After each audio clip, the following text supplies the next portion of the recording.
Sumatera Selatan kembali menjadi tuan rumah penyelenggaraan event olahraga yakni Sriwijaya Archery Festival 2019, di mana event ini dilaksanakan di lapangan Kamboja, Kota Palembang.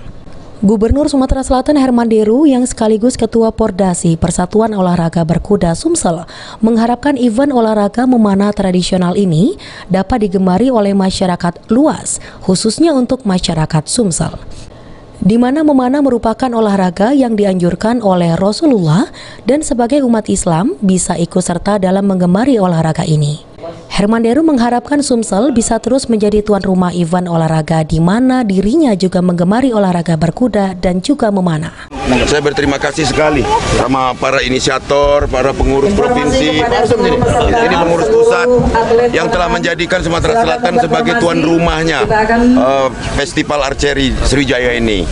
Mudah-mudahan olahraga yang dianjurkan oleh Rasulullah ini akan menjadi kegemaran bagi masyarakat Sumatera Selatan.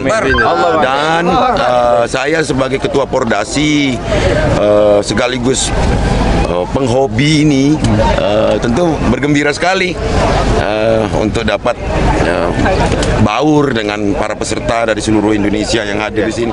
Ade Sunandar, PAL TV.